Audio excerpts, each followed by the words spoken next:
E aí eu lembro, eu tinha uma camisa de moletom que eu tive ela durante muito tempo, gostava muito dela, eu enfiei a cara dentro dela assim e desmaiei. Né? Naquele momento ali o peso bateu. Né? Naquele momento que você foi para a cirurgia, foi a primeira vez que eu pensei assim, pode não dar certo.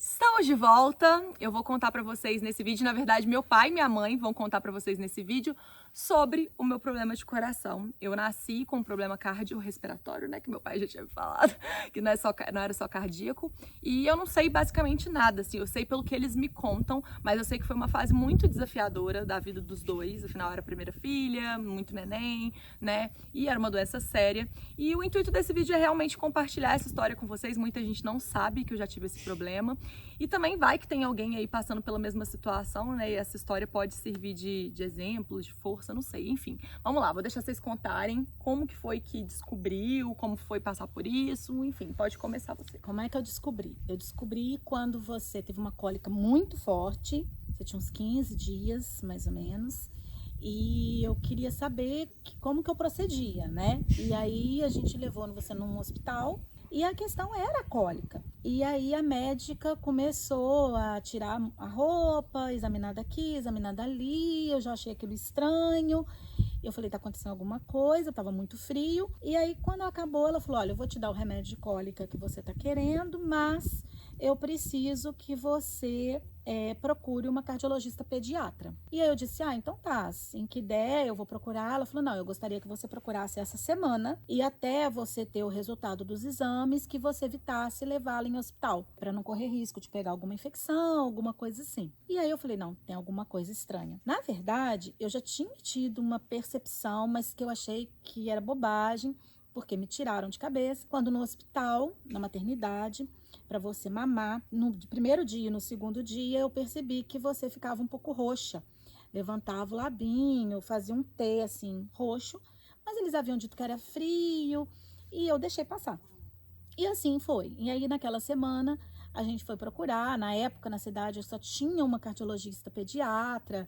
A gente marcou consulta, levou e descobrimos então que você tinha um problema, realmente um problema cardíaco, mas que poderia gerar uma consequência cardiorrespiratória. A partir disso foi um período longo assim de cuidado e de perrengue, né? Porque você se sentia muito mal, comia muito pouco, era muito fraquinha, muito pequenininha. Todo dia de noite você tinha cólicas horrorosas. Eu passava com você pelo menos de 8 da noite até 11, 11 e tanta da noite, em pé, com a sua barriguinha colada na minha, para você conseguir dormir, porque era muita cólica. Eu ficava ouvindo lá o mesmo disco do Gilberto Gil sempre. O disco tinha 75 minutos, ele rodava mais de uma vez o CD até que você dormisse. Aí você dormia umas 2 horas tranquilas, só que daí para frente você acordava a noite inteira. Quem ficava com você era sua mãe, porque eu tinha que trabalhar, então eu ficava esse primeiro momento, depois sua mãe ficava. E isso durou até aproximadamente você ter aí uns 4 meses e meio, 5 mais ou menos, né, Patrícia? Não, foi antes, foi com uns 3 meses. Uns 3 meses.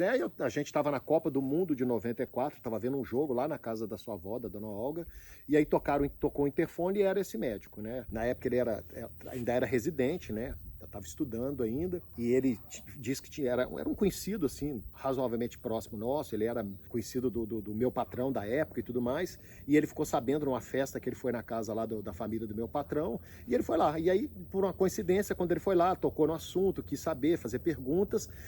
Por uma coincidência, os exames que a gente já tinha feito até aquele momento lá com você lá, estavam lá, e ele, naquele momento, ele achou que a coisa era grave, que o ideal seria que você operasse o mais rápido possível, e aí ele pediu para levar seus exames para São Paulo, num dos hospitais que ele trabalhava, que era um hospital lá referência no tipo de patologia que você tinha e tudo mais. E aí algum tempo depois ele voltou e a gente continuou fazendo contatos com ele, e nesses contatos indo e exame para cá, exame para lá, ele leva para São Paulo, já a conclusão que chegou é que tinha que operar. Na verdade, sim, até conhecê-lo, a gente sabia que você tinha uma doença cardíaca que era persistência do canal arterial.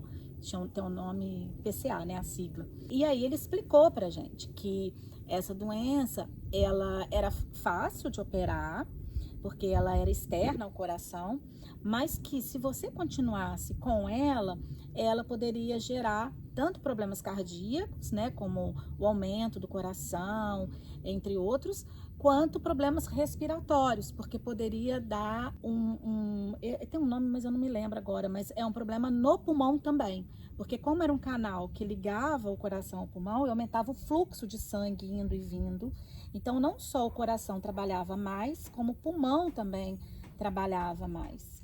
E isso fez a gente ficar mais preocupado, né? Enfim, tivemos que decidir.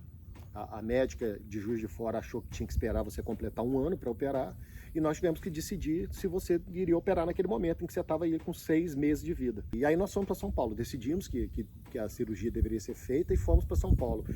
Fomos eu, sua mãe e a minha mãe. E lá em São Paulo a gente tinha uns parentes, uma irmã da minha mãe morava lá com a família dela e um primo, filho de uma outra irmã da minha mãe também morava lá, e nós fomos para lá. Quando a gente chegou lá no hospital, era um hospital público e a enfermeira-chefe não queria admitir a sua internação, né? Então, o médico que nos levou teve que meio que pedir para ela continuou não cedendo. Aí ele foi na junta médica lá e eles deram a determinação para internação, e aí você foi internada, né? E aí a gente ficou lá em São Paulo, 30 dias?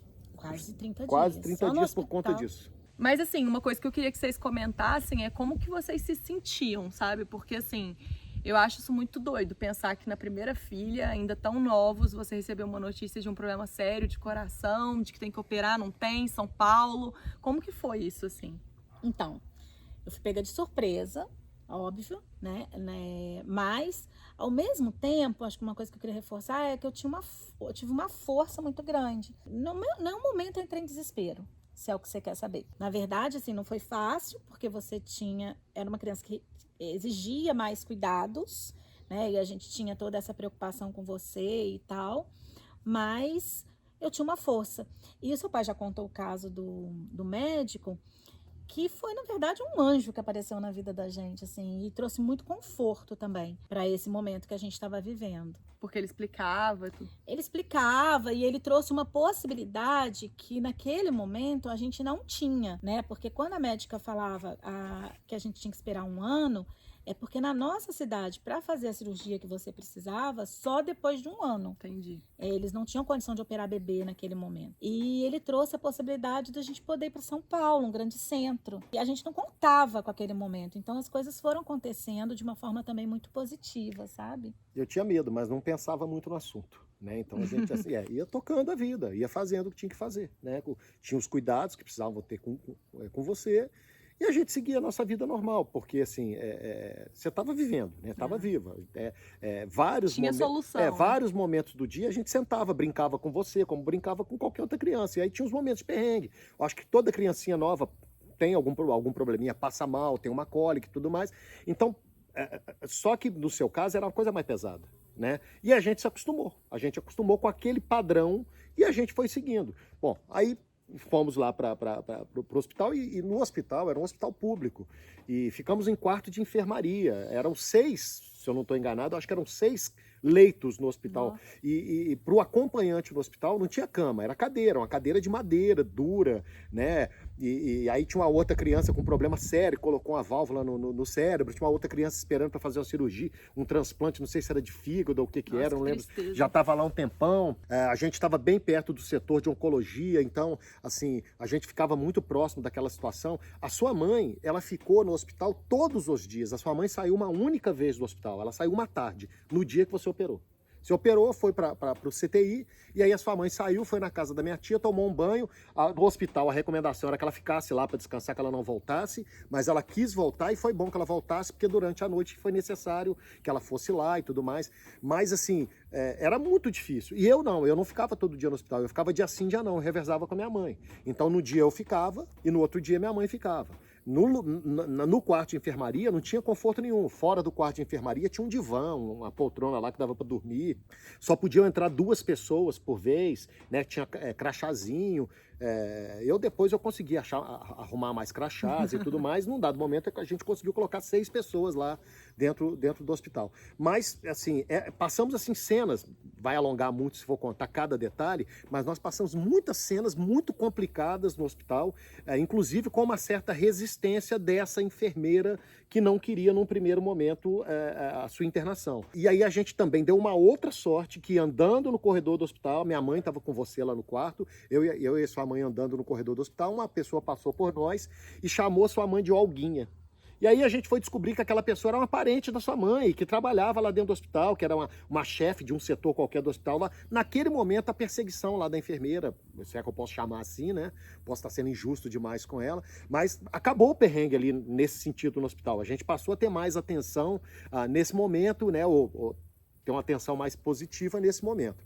Bom, e aí chegou o dia da sua cirurgia, né? A sua cirurgia foi marcada para 7 horas da manhã, quando foi antes das 5 você acordou querendo mamar e não podia comer. Então eu fiquei com você no colo, andando para um lado e para o outro, mostrando quadrozinho na parede no hospital, e você chorando, aí parava, chorava, e aí deu 7 horas, deu 7h30, deu 8, deu 8h30, deu 9 horas, quando foi 9 e tantas, se eu minha memória não estiver me traindo muito, foi a hora que o enfermeiro chamou a gente. E aí o enfermeiro foi andando comigo, eu fui com você no colo até um lugar que tinha um balcão. E naquele balcão eu tive que te entregar. Olha, eu tô emocionada e olha que louco. Eu não sei disso, mas eu tô emocionada. Que louco. E aí você agarrou a mãozinha na minha mão, na minha roupa. E aí eu tive que soltar você da minha mão, da minha roupa, te desprender, você chorando e te entregar na mão do enfermeiro, e ele te levou. Que doido. E aí ele te levou, e aí foi nesse momento, esse foi o momento, aí eu entrei, tava a Patrícia, minha mãe, a minha tia Rita, o meu primo Ângelo, estavam todas essas pessoas no hospital nesse momento, eu consegui fabricar lá os crachá lá para colocar todo mundo, né? E aí eu lembro, eu tinha uma camisa de moletom que eu tive ela durante muito tempo, gostava muito dela, eu enfiei a cara dentro dela assim e desmaiei. Né? Naquele momento ali o peso bateu, né? Naquele momento que você foi para a cirurgia, foi a primeira vez que eu pensei assim, pode não dar certo. Eu não vou nem usar a palavra aqui, né? Pode não dar certo. E aí eu chorei, estava muito cansado, e aí eu desmaiei. Aí alguém me acordou, algum tempo depois a cirurgia já tinha acontecido, né? E aí era o enfermeiro ou o médico chegando, né? Para dar notícia que a cirurgia tinha sido bem sucedida e que estava tudo ok e que a gente podia lá ver você na UTI, né? No lugar que você estava. Eu tive que ficar com você todo o tempo no hospital, porque você mamava no peito. Isso era importante, inclusive, para o problema que você tinha, você continuar mamando no peito e tal. Como seu pai falou, a gente ficou numa enfermaria, a gente conviveu com outras crianças, eu convivi com a realidade de outras mães, e eu consegui superar esse pré-operatório, que foi longo. A gente ficou acho que umas 2 semanas. Crianças que estavam numa condição de saúde, problemas pior ou muito melhor, mais críticos, mas né? que mães sozinhas também, como eu, porque naquela época o hospital público, né, era um acompanhante, então assim, e a maioria também precisando estar com o filho por causa de amamentação e tal, então a gente se reservava para revezava, né? Uma almoçar, a outra ficava com o filho dela e mais outra, aí esperava dormir, a outra ficava, então isso também fez com que a gente chegasse até o dia. O dia, né? Seu pai falou, ele que levou, então eu fiquei lá. E ele disse que eu fiquei no hospital, né? Que eu saí, a gente saiu depois que tinha dado tudo certo na cirurgia. O médico trouxe pra gente a notícia que realmente era necessário operar, que esse canal que você tinha e que pelo ultrassom da época, que não era igual é hoje, parecia uma quantidade de milímetros, era 3 vezes maior do que o resultado do ultrassom. Então, por isso que você tinha todos aqueles sintomas e tal. Então, não tinha jeito de não operar. E você ficou na UTI. Quando nós chegamos na UTI para te ver, você estava numa maca, né? Numa maca e com uma caixa de vidro assim na sua cabeça. Você lembra disso? Né, cheio de tubo enfiado, e aquela caixinha ali, aí você estava desacordada, né? Você estava sedada, e aí foi que eles falaram, ó, pode ir, que aqui você não vai ser necessário, que ela vai ficar aqui na UTI. E aí nós fomos, sua mãe insistiu muito, brigou muito, foi para casa da minha tia, mas voltou. E aí, de noite, você ficou muito agitada, e foi necessário que a sua mãe estivesse lá. Chegasse perto de você, porque... pegar sua mãozinha para tranquilizar, não foi isso? Na verdade foi o seguinte, né? Eu fiquei lá, e aí, mãe, houve choro da filha, né? Era um monte de neném na UTI, mas eu cismei que era a minha filha que estava chorando. E você não podia chorar. E aí eu lembro que eu bati a campainha da UTI e falei com a enfermeira. Falei, acho que minha filha tá chorando. Ela falou, como que você sabe que é a sua filha? Eu falei, eu tô sentindo que é minha filha. Ela falou assim, quem é? Aí eu falei, ela falou assim, tá mesmo, e ela não pode chorar, a gente já tentou de tudo, porque você não podia aumentar a pressão. Uhum. E eu falei com ela, ela deve estar sentindo falta da chupeta. Aí ela falou, mas ela chupa chupeta? Chupa, mas na hora que seu pai deixou você no centro cirúrgico, não pôde deixar a chupeta. Não, então arruma uma chupeta. E aí eu saí de madrugada, sem saber onde que eu tava, para procurar uma farmácia aberta para comprar uma chupeta. Bom, aí UTI, quantos dias? 2 dias na UTI, né? 2 dias e meio. 2 dias e meio para 3 dias na UTI. Aí você já foi pro quarto, já tava, assim, espertinha, né? Já tava vivaz pra caramba no quarto. Nós ficamos mais do que? Uns 2 dias no hospital, depois que ela saiu da UTI? Ah, não, foi um pouquinho mais. Alguns dias a mais, né? A sua cirurgia... Mas a recuperação, ela foi muito rápida, e quando a gente saiu no hospital, não por um ato de responsabilidade, mas porque você realmente evoluiu, e os médicos falaram que estava tudo ok. No dia seguinte que a gente tirou do hospital, a gente estava no shopping passeando com você. E a partir de então, a sua mãe pode até contar outros detalhes depois, mas a partir de então, depois que a gente voltou de São Paulo, a sua recuperação ela foi assim vertiginosa. Você muito rapidamente recuperou peso. A coisa que demorou mais tempo, se a minha memória não me falha, para que você se ajustasse, foi a questão do sono. Né? Você continuou ainda tendo sono muito interrompido à noite, né, durante alguns meses ainda, até que melhor. Mas a alimentação, seu crescimento, sua disposição, tudo isso, mas assim, foi um meteoro. Rapidamente você se recuperou. Me faz pensar que se você não tivesse tido o problema de saúde, né, que talvez isso tenha comprometido o seu crescimento, a sua evolução nos primeiros meses da sua vida, que talvez você tivesse uma constituição física, inclusive, diferente da que você tem hoje. Que você fosse maior, mais forte, sei lá. Você é uma pessoa saudável e tudo mais, né? Mas eu não sei o que poderia ser se não tivesse ali durante um período de 6 meses ou mais da sua vida, né, algo tão agressivo lutando contra o seu organismo. Né? Mas eu acho que, na verdade, isso me fortaleceu, porque diz vocês, né, que depois disso eu não dei mais muito trabalho de saúde, assim, não, né? Uma coisa que ficou disso, né, uma consequência, né, vamos dizer, é que médico te assustava. Então, qualquer coisa que você que a gente tinha, vestido de branco, né? qualquer coisa que a gente tinha que te levar no médico para fazer qualquer exame e tudo mais, aquilo te assustava muito. E aí eu vou contar uma historinha muito breve agora, se for o caso, depois você corta. Uma consequência disso. Uma vez eu precisei te levar num lugar, que era um plano de saúde que a gente tinha, para fazer uma radiografia. Quando você entrou na sala de radiografia, o técnico estava de branco. E aquilo já te apavorou. Aquilo já te apavorou. E ele foi extremamente inabilidoso, grosseiro. Ele te colocou... Você era novinha, você tinha 1 ano e 2 anos. Eu lembro, então. Você tinha 2 anos e pouquinho. Porque você teve medo de cirurgia. Mas você já era uma criança. Até grande. Você já era uma criança, né? Já não era não, bebê mas não é mais. do cordãozinho esse cara? Não, aí ele te colocou sentado no lugar e você tinha que segurar uma chapa para fazer a radiografia. Pô, você era uma criança de 2 anos e meio, 3, sei lá.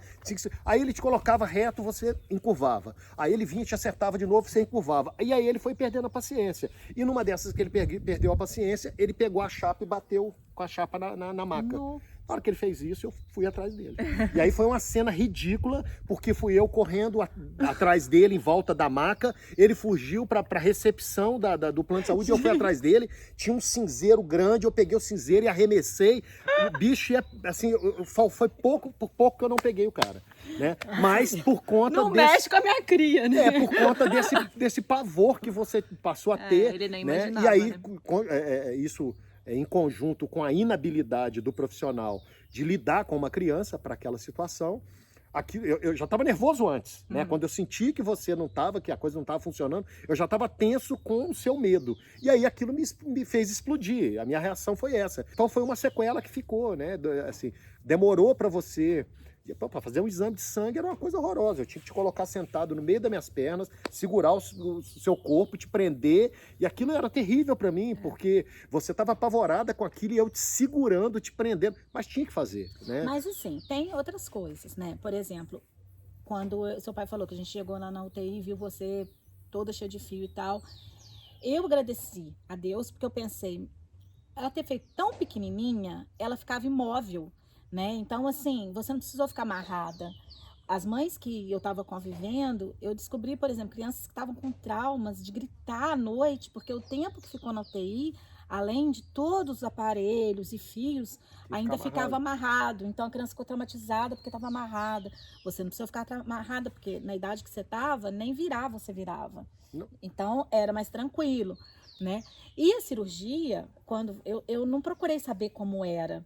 Então, assim, eu tava muita expectativa de como eu ia lidar com você pós-cirurgia, depois que você saísse da UTI, e se eu ia saber lidar, cuidar de curativo, essas coisas, dar banho e tudo mais. E aí eu descobri que eles tinham feito uma cirurgia nas costas, ao invés de ser na frente. Que tem essa opção também, né? Eu conheço muitas pessoas que têm... Dependendo do problema. Ah, como o seu problema era externo, não era interno, e ligava o coração no pulmão, eles fizeram acesso pelo pulmão. Eu vou mostrar pra vocês a cicatriz depois. Eles fizeram acesso por trás, né? E aí, naquela época, né? Porque 26 anos quase, vai fazer esse ano em outubro, eles fizeram com pontos invisíveis. Então, assim, tinha um pontinho no início e um pontinho no final. O resto era como se tivesse colado, né? Então, na verdade, a única preocupação que eu tinha era com a cicatriz do dreno, que ainda, né, estava aberta. Mas o resto foi muito tranquilo lidar com você. Eu não tinha que pôr nem metiolate, sabe? E você não demonstrava, assim, um Tranquilo, incômodo, uma irritação com aquilo. Aquilo passou bem, aquilo foi tranquilo. Na verdade, você teve alta da UTI sem tomar nenhum remédio mais que você tomava, só Novalgina. Tô falando, Era alguns dias, coisa. um dia seguinte que a gente Tava no deixou shopping. o hospital, a gente estava passeando com você A no gente shopping. demorou uns dias ainda para poder voltar, porque na época era ônibus e você não podia ficar sacolejando tanto. Mas nós voltamos e aí a recomendação foi vida Agradecimento normal. aí, tia Rita, que nos abrigou lá em São Paulo. Obrigada, E ao tia meu Rita. primo Ângelo também, que me abrigou na casa dele, né? Mas a tia Rita foi realmente A assim, Rita foi espetacular. valente, porque ela tinha 4 filhos E pequenos. ainda segurou a onda. Ela largava a vida dela para poder nos dar essa assistência. Me buscava na casa do meu primo, que eu dormia lá, me levava para o hospital, buscava no hospital, levava para casa. Ela ajudou a gente nesse sentido lá o tempo todo. Abrigou a minha mãe lá na casa dela, enquanto isso, sabe? E foi de uma ajuda, assim, de uma valia muito grande. Nós tivemos muita ajuda. E depois disso, vida normal, nem Novalgina, quando a Nada. gente foi embora para casa, remédio nenhum. A única coisa foi, depois de 30 dias, tem que voltar em São Paulo. E aí, para passar pela equipe médica de novo, ver se estava tudo bem e ter alta. E aí, quando eu voltei, aí já fui eu e sua avó, e nós ficamos na casa dessa prima querida também, que inclusive o marido fez parte da junta médica que te operou. Fomos fazer a consulta médica. E aí ele disse, olha, esquece, ela não tem mais nada. Não é nada. Vida que segue. Gente, eu não tirei uma foto nesse período, né? Porque eu não queria lembrar, né, assim, desses momentos. Eu queria lembrar Da parte boa. da parte boa. Mas não precisa de imagem para lembrar, Mas você não né? A precisa coisa de fica foto, muito- assim, ficou porque muito viva você na nossa cabeça. lembra de tudo e você não esquece. O primeiro dia das crianças da sua vida foi na UTI, porque você operou no dia 11, então foi no dia 12. As enfermeiras, quando eu cheguei, eu falei, não vai ter nada no dia das crianças. E, na verdade, quando eu cheguei lá, as enfermeiras tinham feito um monte de bonequinhos com luva cirúrgica. Encheram, assim, enfeitaram tudo com luva cirúrgica, com carinhas e tal. E seu pai saiu, comprou um presente, te deu depois e tal. Mas o maior presente você ganhou, né? Porque recuperou a saúde e nunca mais teve nada. Eu confesso que mãe, né? Quando você tinha lá uns 8 anos, eu levei você de novo na médica e falei, doutora, faz um check-up aí, vê se não tem nada mesmo. E não tinha, nunca Enfim, mais. se a gente fosse contar aqui todos os detalhes de tudo que aconteceu nessa, que a gente pode chamar de aventura, né? A gente ficaria aqui 3, 4, 5 horas conversando aqui, não sei. Então, como o vídeo é para ser pequenininho, a gente fica por aqui. Mas foi isso. Passamos um perrengue danado. Da minha parte, isso serviu para me imbuir de um sentimento maior ainda de família, de estar com a sua mãe, de estar com você, de valorizar o relacionamento com a sua mãe, relacionamento com os filhos, de ter a convicção de que o caminho que a gente seguiu de casar, de construir essa vida que a gente construiu, era o caminho correto para a gente, né? Era um caminho que pra gente valia a pena. Então, é uma felicidade muito grande o resultado disso tudo. Eu preferia não ter passado por nada disso, preferia que você não tivesse passado por nada disso. Mas da forma como foi, não tinha como ter um desfecho melhor né, a partir do problema estabelecido, do que aconteceu para frente não teria como ser melhor.